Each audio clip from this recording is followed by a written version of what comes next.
The White House today, President Trump ending the Obama-era endangerment finding, a regulatory program designed to cut emissions of over-the-road vehicles. Trump saying the regulations were overbearing and a danger to the auto industry.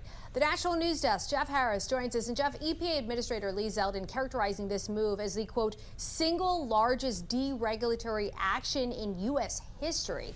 Break down the details. Both Trump and Zeldin making that announcement at the White House this afternoon, saying the action would eliminate vehicle greenhouse gas emission standards for model years between 2012 and 2027, claiming the move would be a big win for taxpayers, saving over $1.3 trillion.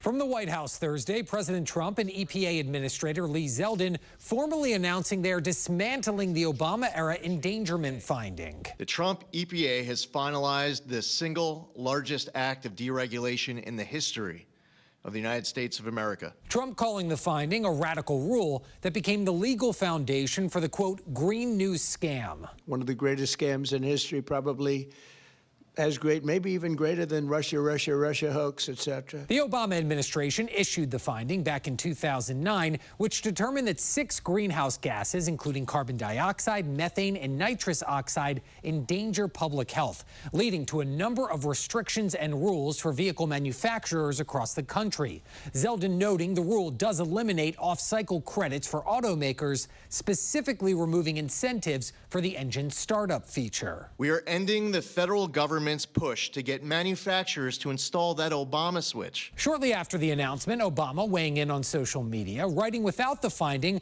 will be, quote, less safe, less healthy, and less able to fight climate change. Also, the fossil fuel industry can make even more money. Multiple environmental groups also speaking out. Earth Justice confirming they will pursue litigation, and California Governor Gavin Newsom posting on X, California will, quote, fight this lawless action in court. But Trump pushing back, saying the move will end up helping Americans. This action will save American consumers trillions of dollars. Now, former Trump EPA Chief of Staff Mandy Gunasekara telling the National News Desk the $1.3 trillion Trump mentioned are regulatory savings directly related to this rule. $1.1 trillion from getting rid of these regulations and the cost they leave on vehicles, and the remaining $0.2 eliminating the crediting system like the start-stop feature. If you break that down by the number of vehicles that are out there, that breaks down to $2,400 per vehicle. That going forward will be reduced. Gunasekara calling the move unbelievable in the sense that many didn't think this opportunity would present itself, but also because of the magnitude she believes it will have. In reining in unfettered bureaucratic overreach into just about every facet of Americans' lives. Now, experts say the legal challenges from this move could ultimately make its way all the way up to the Supreme Court. But if the Trump administration's repeal is upheld, it's likely no future EPA will be able to regulate carbon dioxide emissions. Reporting for the National News Desk, I'm Jeff Harris.